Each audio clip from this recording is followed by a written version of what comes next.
Muy buenas noches a todos, gracias de nuevo por estar aquí. Mi nombre es Beto Coral. Pues en el día de hoy estamos con un abogado. Él ha sido docente, ha sido SAR anticorrupción, ha sido presidente de Asomoil, presidente del Partido Cambio Radical, también ha sido presidente de la Cámara de Representantes y actualmente es senador de la República. Él es Rodrigo Lara, actual senador de la República. Gracias, senador, por aceptar la invitación. A usted, Beto, gracias por su amable invitación. Muy contento de estar en su programa. Gracias, senador. Senador, la primera pregunta que le tengo que hacer es algo coyuntural. ¿Cuál es el fin real de la nueva bancada, así sea, digamos, la idea de la nueva bancada socialdemócrata? ¿Es básicamente la renuencia a la bancada de gobierno? Bueno, Beto, lo que hay detrás de la creación del Grupo Parlamentario Liberal Socialdemócrata es una idea, es una concepción del individuo, de la sociedad y del individuo en sociedad, que es la política. Nosotros creemos que en estos momentos de profunda ruptura que está viviendo el mundo y que está viviendo Colombia, pues es absolutamente necesario revigorizar, fortalecer la fe en el sistema democrático, en la separación de poderes, como un fin en sí mismo, que es un credo liberal, y al mismo tiempo la fe en el reformismo liberal, porque en momentos de ruptura tan profundos como los que vive el país hoy, la gente pierde fe en el sistema, porque pues la gente siente que el sistema democrático, las instituciones democráticas y la economía de mercado no les ofrece alternativa. Y cuando usted no cree en nada, pues caemos en la desesperación, caemos en el absurdo, y yo creo que eso es lo que lleva.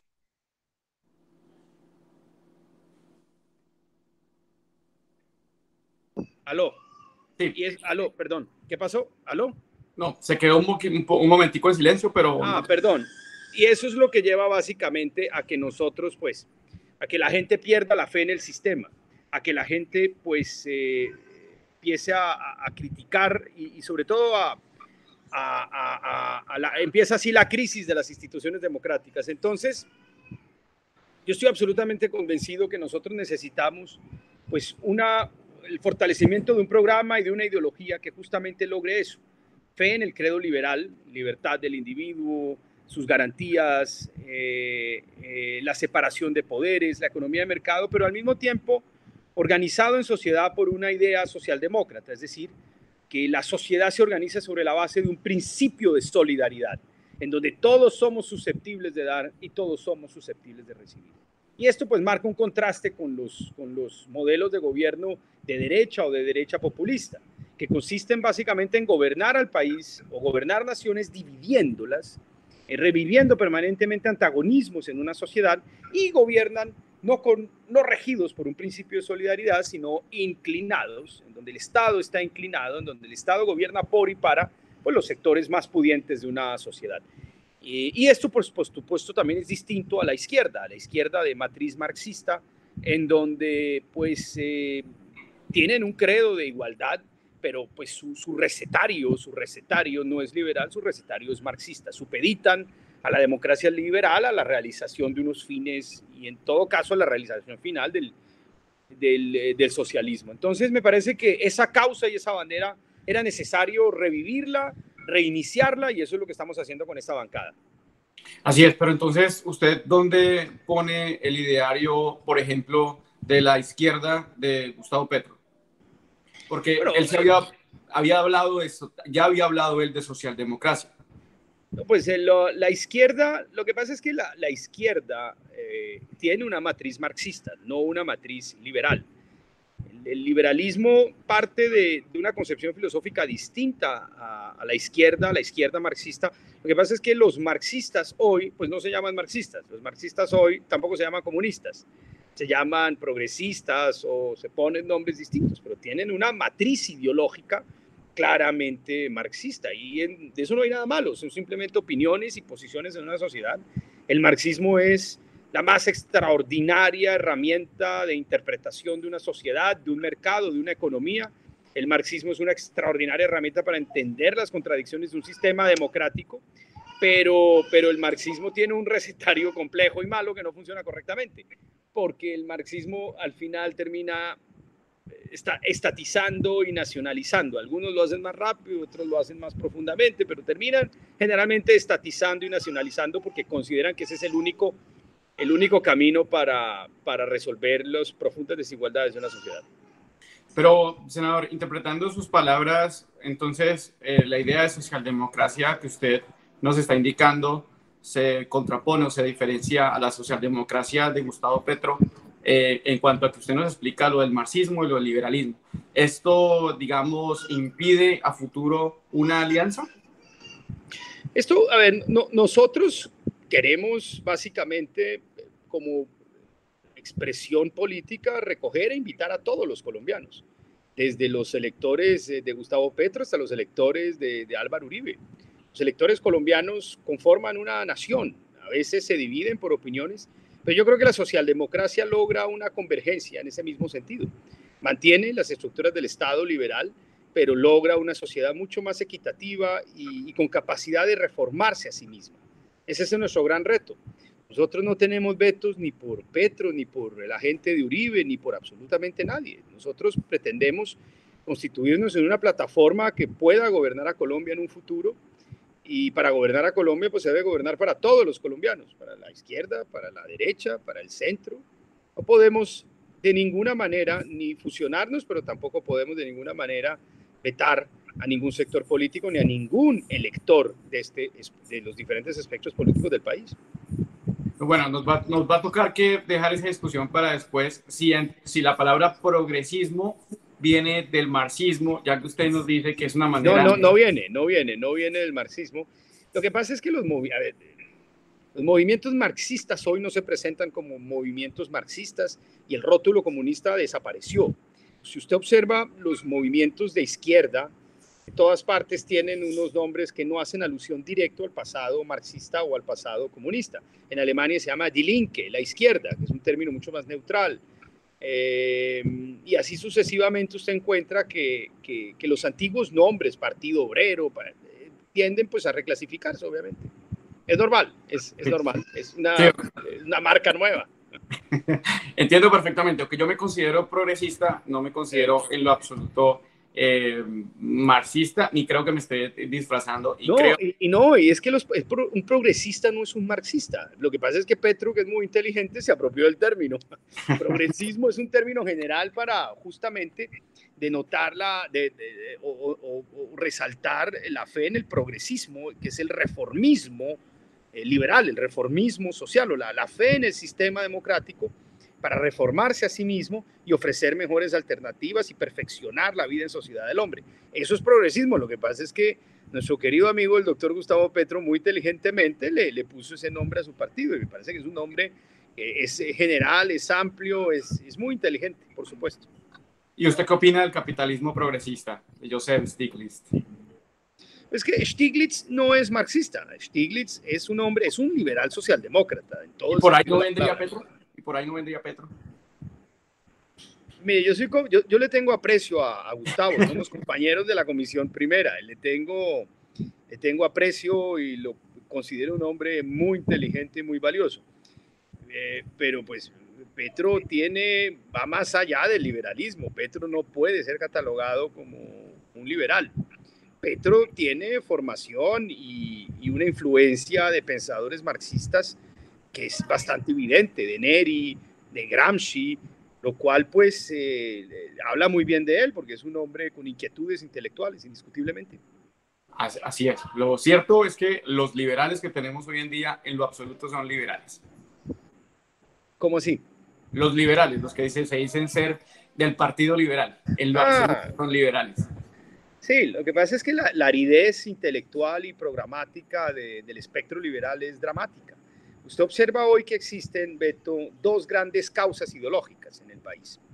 La causa de la izquierda, que yo considero que es de origen marxista, como lo es Jorge Robledo, que es del MOIR. Difícil pues disimular el marxismo en el MOIR. Y es una bandera política, una causa superior a las circunstancias de quienes la enarbolan, incluso. Eso es lo que llaman el teflón. Cuando usted es portaestandarte de una idea tan poderosa como la izquierda o el marxismo en el fondo, pues a usted eso le permite a usted sortear todo tipo de dificultades. Eso es el famoso teflón. Y la otra bandera clara, ideológica, es la que existe en la derecha y es la que enarbola el expresidente Uribe. Ese es el teflón de Uribe, él es el vocero, el representante de una causa en la que se identifican millones de personas. Lo que ha pasado en el centro, ese centro que llaman, que a mí no me gusta el término, es que los partidos o antiguos partidos liberales, la U, Cambio Radical y el Partido Liberal Oficialista, pues terminaron convertidos en un cementerio de huesos secos, es decir, sin espíritu, sin carne, sin articulación alguna. Y cuando usted pues pierde la fe, pierde el espíritu, o pierde la idea, o pierde la causa en política, pues la gente solo ve lo mecánico y lo terrenal. Pero esos partidos entraron en barrena, en una crisis tan profunda. Yo quiero justamente revivir lo que ha sido históricamente el reformismo liberal en nuestro país, pero no desde un liberalismo de derecha o no desde un liberalismo aséptico, de eso que somos centro, ni uribista ni antiuribista. No, yo quiero una causa militante muy sólida y muy fuerte. Yo creo en la economía de mercado, yo creo en las libertades, yo creo en la separación de poderes, que eso pues, no me hace marxista, porque los marxistas supeditan la separación de poderes, supeditan la división de poderes, pues a su propósito. La mentalidad marxista es lineal. Ellos tienen básicamente un punto de llegada, es un poco como el catolicismo. Ellos tienen, el punto de llegada es el paraíso para los católicos, para los marxistas es la realización del socialismo. Nosotros los liberales creemos que la separación de poderes, el procedimiento democrático, es en sí el punto de llegada, es en sí un fin en sí mismo. Así es, así es. Por eso yo siempre he pensado que los extremos, las ideologías siempre se encuentran. Cuando escucho un uribista hablando de censura, hablando de no respeto de los poderes públicos, básicamente lo único que escucho es a un extremo izquierdista, a un comunista. Como sí, es que se parecen, se necesitan. Ellos se necesitan y se alimentan. Porque, a ver, la característica de la izquierda marxista y de la derecha populista o derecha más radical es que gobiernan dividiendo. Ellos solo saben gobernar dividiendo, creando antagonismos en la sociedad. Uno, alimentando el resentimiento de los oprimidos, el odio de los oprimidos hacia un sistema que los oprime y haciendo deseable el cambio, un cambio bastante profundo y radical de la sociedad. Y los otros fomentando el miedo a los oprimidos y a los que pueden rebelarse o a la violencia. Entonces, pues son dos extremos que se alimentan y se necesitan. Así es. Por eso es que vemos que Iván Duque se parece cada día más a Nicolás Maduro. Pero, senador, entrando en materia de su actividad legislativa, usted ha sido de amores y de odios. Por ejemplo, lo vimos muy activo luchando para que ustedes mismos se quitaran los gastos de representación. Lo vimos muy activo ayudando a los sectores de oposición a la censura del ministro Carlos Homs. En el tema del manejo de la pandemia, usted ha sido crítico por el préstamo del gobierno a Bianca. También no ha jugado dentro del populismo y ha sentado una raya frente a esa propuesta absurda de la cadena perpetua. Pero otras veces siente la gente que usted se ha ido por otro lado. Por ejemplo, cuando pues, impulsó la idea de la no judicialización de los expresidentes. ¿O no entendimos muy bien? ¿O qué era lo que usted quería decir, senador? Ese es un tema muy delicado en el que yo, pues en lo personal, asumí una posición audaz y riesgosa, que es difícil de explicar. El problema con el sistema presidencial, Beto, es que es un sistema que tiene dificultades para la judicialización de los presidentes. Es un sistema que proviene de alguna manera de la monarquía, es un sistema que busca replicar la estabilidad y la creación de una especie de monarca republicano durante un periodo fijo de 4, 5 o 6 años. Y a lo que me refiero es que es un periodo en donde el presidente no puede ser revocado y difícilmente puede ser investigado y judicializado. Por eso se crean fueros tan complejos en cuanto a su procedimiento para la investigación y judicialización de los expresidentes. Es decir, el sistema está básicamente construido sobre la base de la estabilidad de la figura presidencial y de cierta forma la judicialización de un expresidente es un asunto supremamente complejo. Cuando se vuelve muy flexible, cuando se vuelve deporte, judicializar y asediar judicialmente a los presidentes y tumbar a los presidentes, las sociedades se vuelven profundamente inestables y empieza a fisurarse el sistema presidencial. Lo que hemos visto en Ecuador y en Perú es un poco un resultado de ello, y es que la judicialización excesiva, a veces politizada, de los presidentes, pues ha llevado a que el país cambie de presidente o cambien de presidente en algunos periodos de su historia, cada 2 años, cada año y medio, y el país y el gobierno de un presidente pues esté envuelto permanentemente en acoso o asedio judicial, lo cual es el país ingobernable. Doctor, pero entonces ahí hay una contradicción, porque en Colombia sucede lo mismo, pero no se judicializa a los presidentes. Hay muchas contradicciones de cierta manera en lo que yo le estoy diciendo, porque pues el tema hoy en día es políticamente incorrecto. A lo que me refiero es que el país, sistemas presidenciales hay pocos. Está Estados Unidos, está el sistema francés y están los sistemas latinoamericanos. Y si usted observa, hay una constante, es decir, la judicialización de un presidente en ejercicio es un asunto difícil. Y el otro tema al que yo me quise, es decir, el mensaje final, puedo básicamente dejar porque no quiero enredar al oyente, es que seamos prudentes y seamos cautos a la hora de judicializar presidentes, porque el riesgo de que se vuelva un factor de desestabilización de un país es constante. Es que toda la arquitectura del sistema presidencial está construida sobre la base del jefe de Estado. El jefe de Estado es el mismo jefe de gobierno. Usted en un sistema parlamentario puede judicializar a un primer ministro, pero usted judicializa al jefe de gobierno, pero usted no judicializa al mismo tiempo al jefe de Estado y al jefe de gobierno. En nuestro país usted judicializa al presidente, judicializa al jefe de gobierno y al jefe de Estado al mismo tiempo. ¿Sí me hago entender? El asunto es delicado. Y al otro punto al que yo me referí tenía que ver ya con la situación del expresidente Uribe, porque lo que se veía venir era básicamente una judicialización por hechos relacionados con el conflicto. Lo que yo me refiero es que aquí hay un limbo jurídico muy complejo, porque la JEP no puede judicializar ni investigar a expresidentes. Entonces, si usted encuentra una situación en donde se le abre una causa a un expresidente por hechos relacionados con el conflicto, pues termina enfrentando las penas de la justicia ordinaria, que son muy altas, y un procedimiento de justicia ordinario, porque no va a la JEP. Entonces, ¿qué régimen es el óptimo para un expresidente que enfrente una situación de esa naturaleza? Esa es la pregunta que yo me hago. Hay que buscar un régimen también especial, que tenga en cuenta al mismo tiempo su condición de expresidente. Es que un expresidente, uno puede estar de acuerdo o no, puede estar en total desacuerdo con el expresidente, pero bien o mal, representó la dignidad de un país, representó a una nación ante el mundo. Entonces, el tema tendrá, usted lo podrá adivinar, varias complejidades. Sí, doctor, digamos, aquí viene un tema de fondo que es la responsabilidad individual y la responsabilidad colectiva. Por ejemplo, en los fallos de la Corte Interamericana de Derechos Humanos, que ha condenado muchas veces a Colombia, pero condena como tales al Estado. No hay responsabilidades individuales, pero yo me pregunto, esos estados son precedidos por personas, por gobiernos. Los ha responsabilizado de homicidios, en masacres, en actos de delitos de lesa humanidad.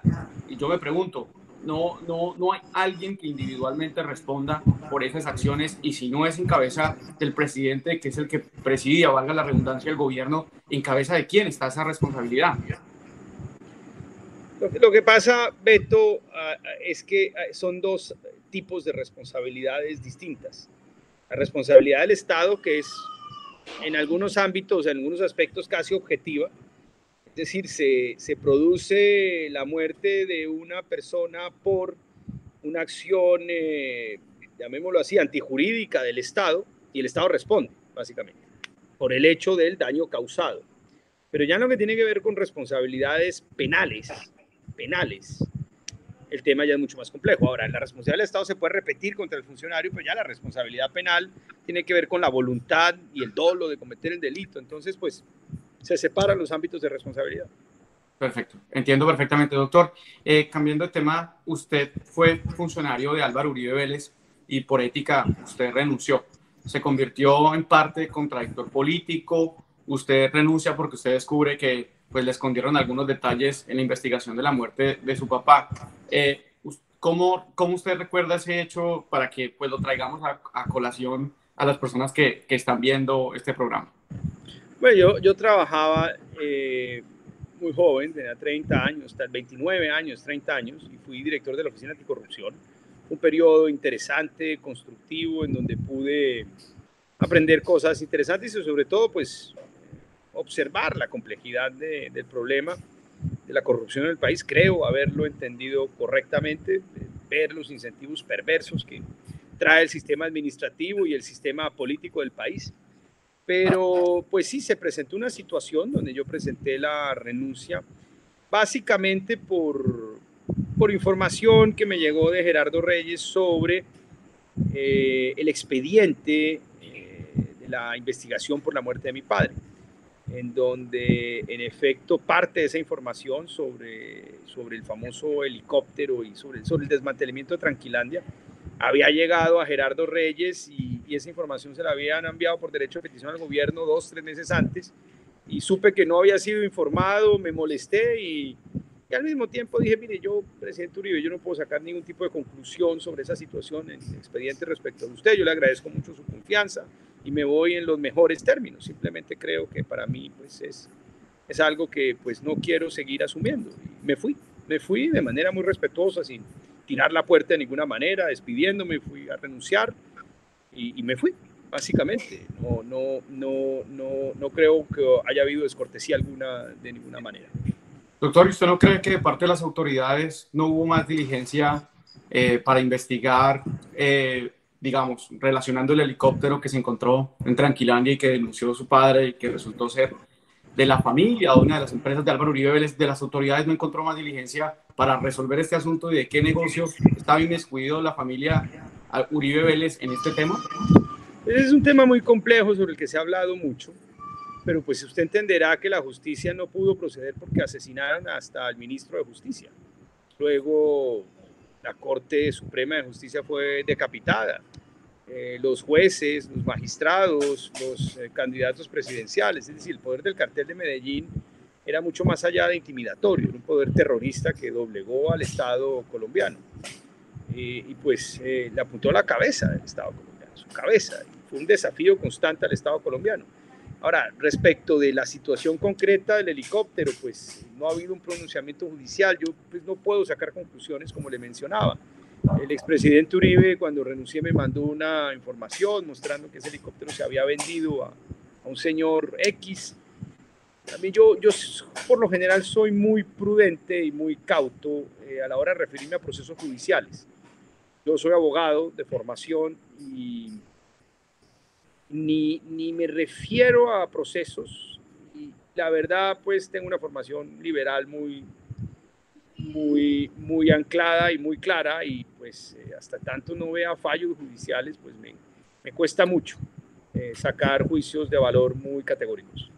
Doctor, pero bueno, lo vemos también diplomático con los dos extremos, pero recuerdo esos debates que usted también impulsó en contra del exministro Andrés Felipe Arias, una vez que usted en el 2007 asume la curul del Senado y lo vimos usted impulsando proyectos, inclusive hasta le hizo un debate a Sergio Fajardo por el tema de unos dineros de publicidad. O sea, usted es anti-Fajardo, anti-Tibio desde hace mucho. Sí, mire, yo me he venido moderando bastante, porque yo pues, he tenido, digamos, he sido muy fuerte en mis posiciones políticas. Y no, yo fui muy duro con el gobierno Uribe, fui extremadamente duro con el proceso de reelección del gobierno Uribe, fui extremadamente duro con el intento del señor José Obdulio Gaviria de quedarse con el tercer canal, fui extremadamente duro con un señor Ángel que eran muy cercanos al señor José Obdulio Gaviria, es decir, esas peleas las he dado y están todas registradas. Y también he sido muy duro con la forma como se gobernó Medellín en el año 2003, pues porque pues claramente Fajardo gobernó pues de la mano de la mafia, es decir, de la mafia de Sergio, es decir, de Don Berna. Primero porque era muy difícil elegir a un alcalde simplemente así repartiendo volantes, como él dice que lo hizo en 2003, antes de la Operación Orión. Después de la Operación Orión. Y pues porque pues es sabido que a través de la Secretaría de Gobierno de Alonso Salazar, lo que hicieron fue básicamente pactar una paz mafiosa. Lo que es una paz mafiosa, usted con los mafiosos no puede pactar, los mafiosos usted no puede negociar, Con los mafiosos usted solo puede llevar a cabo una relación de fuerza y derrotarlos. No puede llevar ningún tipo de relación distinta con mafia, con crimen organizado, porque ellos no creen en nada. Ellos no tienen palabra, o no tienen entregar las valor. armas, o eso. Sí, pueden entregarse, se les puede conseguir algún beneficio judicial, si es del caso. Pero usted no puede pactar con ellos. Ellos no creen en nada. Ellos no tienen Claro, usted no me valor. toca, yo no lo toco. Eso no se puede. No, eso no bajo ningún. Es decir, fajardismo no. Y usted, un país tan complejo como este, usted no lo puede administrar pactando con mafiosos. Es que usted es un país que tiene un statu quo criminal en muchas regiones, que usted como presidente de la República tiene que llegar a romper en 1000 pedazos. Porque ese statu quo criminal y mafioso es el que asesina a civiles inermes permanentemente. La única forma que tiene un mafioso de ejercer autoridad y control en el territorio es por la ley del terror. Y la ley del terror es producto de muertos, de asesinatos, con alevosía, con crueldad. Esas son las masacres. Entonces, si usted los deja y pacta con la mafia, pues seguirán mateando civiles. Y ningún civil, es decir, uno no podría perdonarse desde el gobierno que por pactar, por quedar bien ante la opinión pública, por no asumir un desgaste ni un riesgo, usted le permita a esos salvajes asesinar colombianos como lo hacen permanentemente en todo el territorio nacional. Así es, doctor. Doctor, le quería ya entrar en materia ahorita de la coyuntura actual, le quería como entrar en contexto a la gente que nos está viendo del trabajo del doctor Rodrigo Lara, del senador Rodrigo Lara en el pasado, cuando fue SAR anticorrupción en el gobierno de Álvaro Uribe Vélez, cuando renunció, cuando fue senador. Y ahorita, en este momento de la coyuntura nacional, ¿cuál es el balance que usted le puede dar a este gobierno, senador? Es que yo creo que el problema principal del gobierno es que no hay gobierno. No es que sea bueno ni malo, no hay gobierno. Eso no supieron gobernar. Llevan 2 años y medio los cultivos ilícitos, que es pues, uno de los motores del conflicto, situación que llegó mal del gobierno Santos, porque los dejaron muy altos, pues no han bajado sino un 9%, es decir, esto ha sido un fracaso, tanto que dicen y ponen espejo retrovisor y no han podido bajar los cultivos ilícitos. Yo soy de los que cree que para enfrentar los cultivos ilícitos y el narcotráfico usted tiene que emplear todas las herramientas, priorizando obviamente la restitución, priorizando básicamente el apoyo, el ayudo a los campesinos cocaleros, que son personas marginadas y que están por fuera de los circuitos económicos. Pero usted no puede renunciar, de todas formas, como Estado, a herramientas como, por ejemplo, la fumigación, que debe emplear como último recurso. Usted se encuentra cultivos de 40 hectáreas, pues no tiene mucho sentido tener una aproximación propia de un campesino pobre, cuando pues 40 hectáreas, pues claramente ese campesino no es pobre, tiene que fumigar, básicamente, en situaciones de esa naturaleza. Y la verdad sea dicha, pues tampoco hemos visto fumigaciones por parte de este gobierno y ya se les fue, es decir, ya el año se acabó, a partir de enero les queda 1 año y medio y pues claramente el gobierno fracasó. En materia económica, Beto, esto ha sido absolutamente calamitoso, porque pues la crisis del COVID, Beto, es algo que ocurrió en todo el mundo, no solamente en Colombia, pero en Colombia la crisis económica y la crisis sanitaria ha sido particularmente aguda. Colombia está en los 10 países del mundo con más casos de coronavirus. En pleno pico europeo, en pleno pico en Estados Unidos, Colombia sigue estando en el top 10, 7, 8.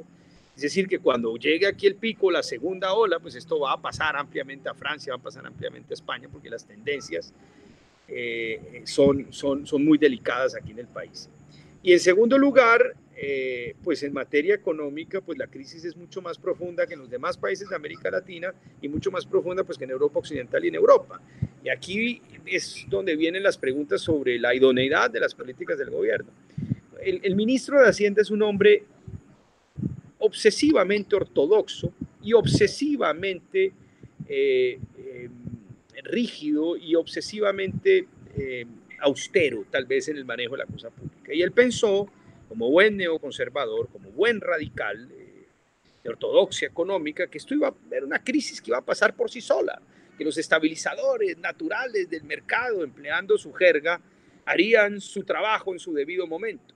Pero el tipo se equivocó, la crisis fue muy profunda, hizo algo muy distinto a lo que hicieron otras democracias, incluso latinoamericanas como Chile y Perú, en donde gastaron o emplearon paquetes de apoyo fiscal muy superiores a este. Para que usted se haga una idea, Colombia tiene un paquete fiscal de 2.6 puntos del PIB. Un punto del PIB son 10 billones de pesos. Es decir, el FOME son 26 billones de pesos. 0 pesos de endeudamiento. 0. Eso muestra la austeridad del tipo. Mientras que países como Perú y Chile destinaron respectivamente entre 10 y 15 puntos del PIB. Es decir, eso es como si en proporción Chile hubiera gastado 150 billones de pesos de apoyos y Perú 100 billones de apoyos y Colombia 26. Usted mire el impacto. Y pues obviamente esa rigidez los llevó a demorarse en la implementación del paquete tal vez más importante para salvar el empleo, que es el PAEF, el subsidio a la nómina.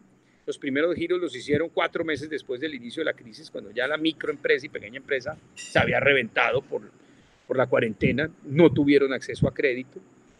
Y fuera de eso, cuando decretaron el subsidio a la nómina, descartaron las microempresas del país. Entonces llegaron a 3,4 millones de trabajadores formales para un total de una población activa de 18,5 millones de colombianos. Entonces, si usted solo llega a 3,5 millones de colombianos, de un total de 18,5 millones de colombianos, pues eso explica el resultado económico que tenemos. La tasa de desempleo más alta de América Latina y la tasa de desempleo, las tasas de desempleo que más ha crecido en el mundo, según la revista The Economist, después de Filipinas.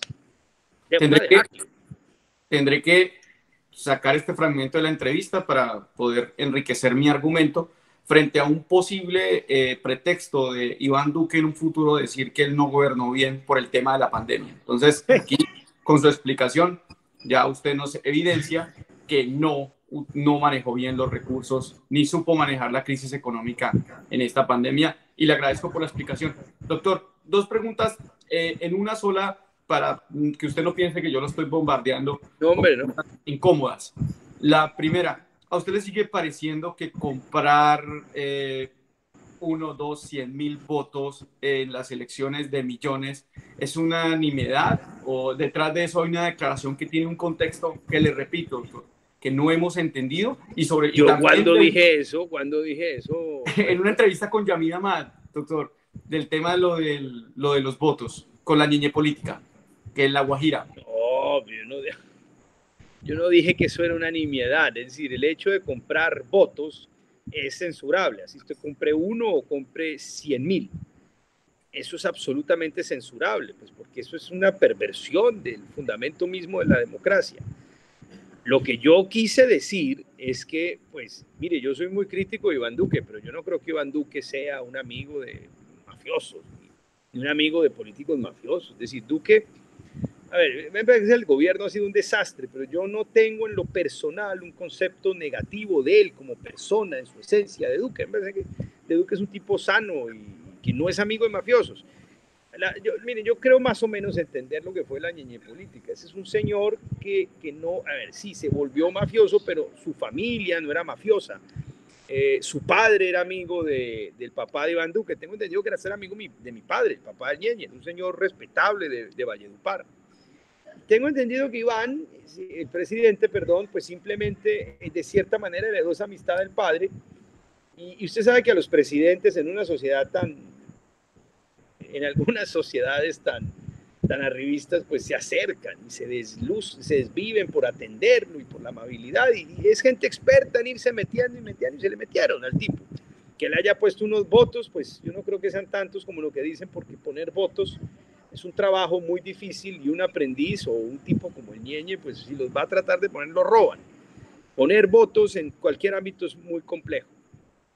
Y bueno, esa fue mi opinión al respecto. Yo no de ninguna manera he, digamos, banalizado la compra de votos, ni de ninguna manera, por Dios. Sí, no, doctor, no, era para que, estamos es para aclarar esos puntos frente a una sentencia del Consejo de Estado, la que indica que se puede anular una elección, no importa si es un voto o 1,000 votos los que se compran, según una sentencia. No, pues uno cómo va a comprar un voto, es que eso es una vaina bárbara. Pero es que esa práctica es muy frecuente y es muy compleja, Beto, porque mire, yo me fui a vigilar, pues, cuando era director anticorrupción, unas elecciones en Quibdó, imagínense, tenía 30 años y pues todavía pensaba que eso se podía vigilar. Oiga, y fui y creo haber entendido, digamos, los problemas estructurales de la democracia colombiana. Y es que cuando usted vive al día, usted es una persona que vive al día, eso cambia todos sus parámetros, todos sus, digamos, sus puntos de ubicación en la vida. Porque pues nosotros estamos diseñados o condicionados de cierta manera a tener cierta estabilidad o predecibilidad en nuestra vida, lo que nos da seguridad y tranquilidad. Y cuando usted logra cierta estabilidad mínima, básica en lo material, pues usted termina ya votando o preocupándose por algo postmaterial, que son los grandes valores democráticos, los grandes ideales democráticos. Pero cuando usted no ha resuelto lo básico y fundamental, y su vida consiste en salir todos los días a ver qué come y a ver qué le da a comer a sus hijos, pues eso trastoca profundamente los puntos digamos, los puntos de ubicación del ser humano en la vida y en la sociedad. Y eso hace pues que nada distinto a la compra de votos en una relación democrática termine prosperando. Porque si usted vive al día, un voto, que pueden ser, no sé, 100,000 pesos, ponga usted lo que va a valer un voto, puede significar la comida suya durante 3 o 4 días. Es decir, le permite a usted ir más allá de salir a vivir un día. Entonces, la racionalidad del elector en una situación de esas es comprar un voto. Mire, usted vota básicamente por asuntos materiales cuando no ha resuelto su situación material. Usted vota por lo posmaterial, que es lo ideal, cuando ha resuelto su situación material. En Colombia hay una franja de población muy alta que no ha resuelto su situación material. Entonces eso termina, y me permito emplear un término marxista, alienando al ser humano. Cuando el ser humano se queda alienado completamente, pues usted queda alienado de su vida en sociedad, del ciudadano activo, virtuoso, racional. Se vuelve una persona desesperada viendo cómo sobrevive, un náufrago tratando de agarrarse a la balsa que encuentre. Y si a usted la balsa son los 100,000 pesos de un voto, pues lo agarraría usted como lo agarraría yo, como lo agarraría cualquier persona. Yo pensé que me iba a decir cuando se fue a vigilar los votos, cuando una vez en Corferias casi, porque le quitaron una elección, ¿no? Me la robaron, huevón, me la robaron. Ahí lo vimos. Sí, claro, mucha frustración. A mí me toca ser políticamente correcto, pero yo estaba que decía, mire, lo único que me arrepiento es no haberle pegado de verdad a ese señor tan grosero, porque es que la verdad, pues lo puedo decir acá, a ver, no lo puedo decir hoy, pues, es que le faltó al respeto a una mujer, le faltó al respeto a mi abogada. Es que eso es la parte que no se sabe. Lo que pasa es que ese canal era de unos tipos muy torcidos, que eran los hermanos Ángel, que eran los mafiosos del cartel de Medellín. Y obviamente cogieron y desfiguraron completamente la noticia y la masificaron. Entonces, yo tuve una pelea muy dura con esos bandidos y fue eso. Pues sí, yo la verdad fui a reclamarle a ese señor, pues no era un pobre celador, tenía un Rottweiler y un revólver en el cinto. Y pues le faltó al respeto a la abogada, le dijo unas cosas obscenas enfrente de mí, le dije, pues, más bien dígamelas a mí, señor, y me fui detrás de él, eso fue. No, y no pasó nada. No le quería traer ese hecho a colación. Era cuando se fue a vigilar los votos. Yo no tengo problema con lo que ha pasado. Sabemos que le robaron una elección, pero esta sí, la última. Eso es muy duro, vivir en carne propia, eso es vivir en carne propia. Las Exacto. Cosas más crueles de este país. Yo he vivido en carne propia lo que millones de colombianos han vivido en carne propia, que es el asesinato de un ser querido, del padre. Y viví en carne propia lo que es la corrupción, el despojo, bajo formas legales y democráticas, cuando me robaron mi credencial después de un esfuerzo muy grande. Todo eso hace y me motiva para que eso no vuelva, para trabajar para que eso no le vuelva a pasar a nadie. Doctor, antes de empezar la entrevista, estábamos hablando que usted tenía 7, 8 años, la misma edad que tenía cuando también asesinaron a mi papá. ¿Usted se acuerda de ese preciso momento en que le informan que su papá murió? Claro, porque mi papá me llamó 4 o 5 minutos antes de morir. Y él iba camino de regreso a la casa, y yo estaba en la casa. Me dijo que sí había hecho las tareas, y las había hecho a medias, entonces estaba un poco asustado de que llegara. Y bueno, ya llegó, y pues él ya había fallecido, pues yo no sabía, lo cargamos, lo montamos en otro carro y lo llevamos a una clínica, y lo dejamos en urgencias, en una camilla. Ya, no lo volví a ver. Yo también inmortalicé ese momento, y pues yo hablé con mi papá a las 11 de la noche, y a él lo mataron a las 2 de la mañana. Pero no, estábamos lejos, estábamos retirados. La última vez que lo vi fue en marzo y él murió en abril, lejos, lejos, lejos de mí.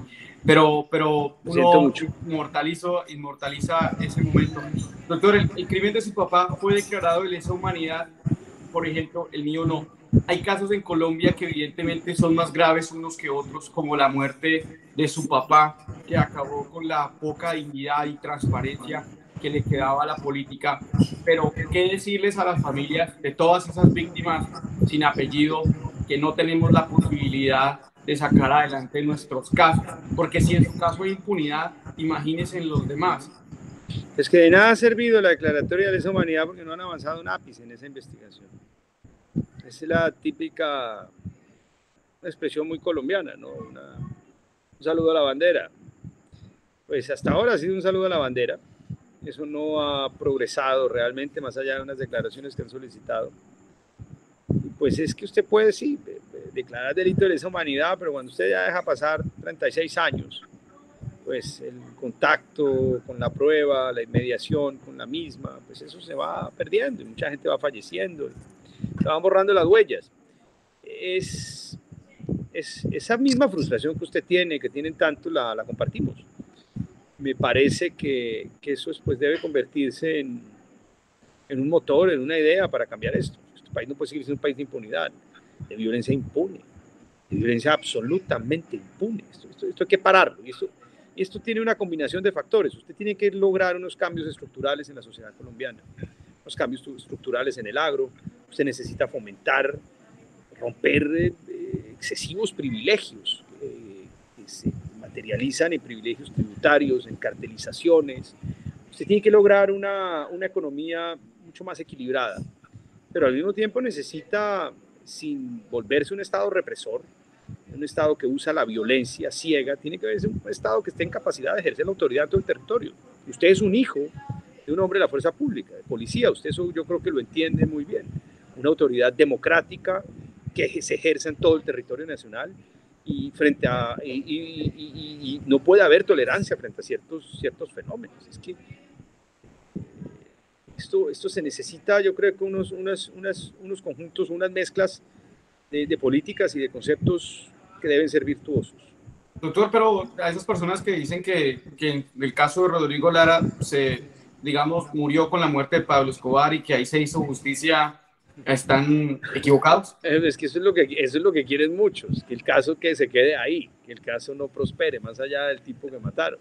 Realmente eso va mucho más allá. Pablo Escobar era el jefe de una organización criminal peligrosísima, pero era una organización criminal muy amplia, que tenía todo tipo de ramificaciones. Obviamente que eso no va más allá, y pues era jefe de actores políticos. Es decir, ahí hay mucho por revisar y escarbar. Lo que pasa es que pues, fue una estructura muy poderosa que impidió que la justicia llegara durante mucho tiempo. Así es, doctor. Doctor, y ya para terminar, quería preguntarle sobre lo que depara para el 2022. ¿Ustedes planea usted piensa renunciar a Cambio Radical? ¿Cuál es la proyección de Rodrigo Lara y el movimiento socialdemócrata que ustedes quieren imponer para las próximas elecciones? Pues mire, querido Beto, yo la verdad, lo que he querido inicialmente, a mí me produce cierta angustia y cierta ansiedad ver que en Colombia la gente aspira por aspirar a todo. Es decir, es más un ejercicio de vanidad en muchos casos y de megalomanía que de real convicción en unas ideas y en un proyecto de sociedad. Entonces usted ve que salen candidatos, usted dice, yo quiero aspirar, eso es como que yo quiero ir a, no sé, quiero ir a una discoteca, quiero ir a un restaurante, es como más un anhelo que de verdad una causa, una motivación supremamente profunda que responda a una idea concreta y clara de lo que debe ser una sociedad y de cómo debe materializarse esa vida en sociedad. Entonces pues yo la verdad no tengo mucho afán en lo personal en las cosas. Incluso en la pasada campaña no iba a aspirar, me iba a retirar de la política. A ver si me dedico más bien a trabajar para mí. Pues en la política usted no puede trabajar para usted mismo. Tengo hijos, tengo familia, ¿no? De cara a vivir mejor. Y finalmente me volví a meter, porque esto lo jala a uno y porque yo creo que tengo unas convicciones muy sólidas. Entonces, lo primero que uno debe hacer en esto es crear una plataforma, pero crear una base ideológica, una base de donde surjan unos programas claros y que tenga una visión seria y concreta, una esencia de lo que debe ser el país, la sociedad, el individuo en esa sociedad, y cuáles son los asuntos más urgentes y que necesitan reformas, no pañitos, radicales en este país, reformas muy radicales. Y usted necesita emplearse a fondo, con mucho coraje, desde la instancia en donde usted se encuentre para hacerlo. Y una vez ello, pues surgirán aspiraciones, surgirán candidaturas. Entonces mi propósito, Beto, es inicialmente recoger a un grupo de senadores de la República, y no es un grupo menor, son 11 senadores, que comparten una idea, que es ese reformismo liberal socialdemócrata. Es distinto de la centroizquierda, llamémoslo así, verde, es distinto de la izquierda de Gustavo Petro, que es la izquierda, yo llamo así, más marxista en términos generales, donde también cabe Robledo, Jorge Robledo, por supuesto, pero como Petro es el portaestandarte, porque Petro es muy fuerte, pues Petro termina marginando a los demás. Y es distinto, por supuesto, también de la derecha más radical, en donde está el Partido Conservador, de la derecha uribista, pues que parte de una sociedad, de una concepción social completamente distinta a la nuestra. En algunas cosas hay similitudes, en muchas no las hay. Entonces yo creo que esa bandera hay que rescatarla y no le quepa duda que va a ser la bandera política más poderosa de este país muy pronto. Senador, en el caso eventual donde se repitiera la fórmula de segunda vuelta de Petro versus el que dijo Uribe, ¿usted por quién se va? Yo voto por alguno de los dos, pero no le voy a decir por quién, porque yo quiero sumar a ambos. Y si yo empiezo a cantar frente a una hipótesis, dejo de sumar a uno de los dos sectores. Mi propósito es sumarlos a todos. Luis, doctor Juan Manuel Santos le quedó en pañales. Doctor, nada, quería agradecerle por esta oportunidad. Para mí, usted, de pronto muchos colombianos esperan mucho, mucho de usted por lo que representa. No lo vemos como un delfín. Cuando empezamos esta entrevista, nombré todo lo que usted y dónde ha estado y todo lo que ha participado. No es más revisar la Gaceta del Congreso para mirar que esa cantidad de proyectos de ley. Lo particular, yo he sido crítico muchas veces de esas declaraciones a las cuales le estaba preguntando. Me quedaron más, pero no quería dañar la entrevista. Hágale, Beto, lo que quiera, viejo. No, la última. Doctor, el tema de la corrupción, creo que la palabra nimiedad sí la confundí con ese tema donde usted dice que los 10,000, ponerle 10,000 pesos a los mercados no es mucha corrupción. Esa declaración. Ay, no, es que eso fue una manipulación espantosa que hicieron los bancos para golpearme. Mire, no, lo que pasa es que los bancos son muy poderosos, ¿sí? Los bancos tienen hoy el gran control de los medios y bueno, y tienen manejo de redes porque contratan troles y cosas así. Yo hice una crítica de mucho fondo a los bancos y es que en Colombia, en el mes de marzo, unas semanas ya iniciando la pandemia, los bancos, después de recibir 13 billones de pesos del Banco de la República a tasa subsidiada, pues a las 2 semanas repartieron 9 billones de utilidades. Es decir, el Estado les gira 13 billones a un crédito que no le, pues a unas tasas que no le llega a ninguna otra persona en el mundo, en el país. Y ellos, en lugar de robustecer su capital para enfrentar esta crisis y poder prestar ese dinero a las pequeñas y medianas empresas, al otro día decretaron dividendos, es decir, utilidades, y se repartieron la plata y se la embolsillaron los dueños. Sí, pero viejo, nadie habla de eso en este país. En Estados Unidos, muchos bancos, como JP Morgan, tomaron la decisión de no hacerlo, porque su presidente Jamie Dimon dijo, no se van a repartir utilidades este año. En el Reino Unido, la plaza financiera número 1 en el mundo, el gobierno dijo, porque tiene un regulador que tiene calzón, dijo, ningún banco, ni asegurador, ni entidad del sector financiero me reparte un peso de utilidades este año. Fortalecen y robustecen su capital sano, al que puedan prestar. Exactamente lo mismo pasó en toda la Unión Europea. En Colombia, país que manejan esto, los banqueros como si esto fuera un platanal, sí, al otro día de recibir la plata pública de los colombianos se la repartieron en dividendos. Miércoles. Entonces, ¿qué están haciendo los medios de comunicación? Se roban 10,000 pesos de una lata de atún y ahí sí arman el tremendo escándalo. Pero se embolsillan 9 billones de pesos. La lata de atún vale 10,000 pesos. 9 billones y hay silencio absoluto. Es decir, esto es los medios o la justicia espectáculo. Cojamos a este pueblo llenémoslo de noticias que son malucas, porque robarse una lata de atún es espantoso, pero compare los montos, ¿sí me hago entender? Exacto. Eso fue lo que yo dije. Lo que pasa es que, claro, ellos tienen mucho poder, cogieron el fragmento en donde yo estoy supuestamente defendiendo que se roben una lata de atún, hágame el favor, la barbaridad, y lo masificaron. Es una campaña sucia de asesinato moral, y bueno, eso es lo que uno tiene que enfrentar. Y mire, ¿sabe qué?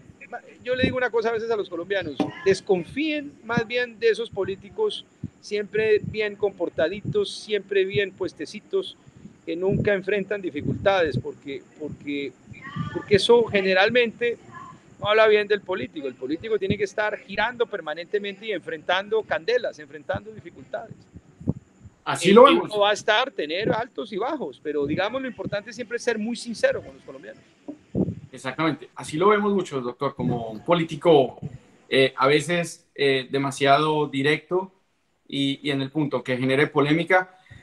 Lo importante es tener las mismas convicciones, doctor. Muchísimas gracias por haber aceptado esta invitación. Placer, Beto, gracias, muy amable. Bueno, señora, a todos ustedes, muchas gracias. Mañana no se pierdan Beto Reacción. Muchas gracias a todos. Gracias, querido Beto. Fuerte abrazo.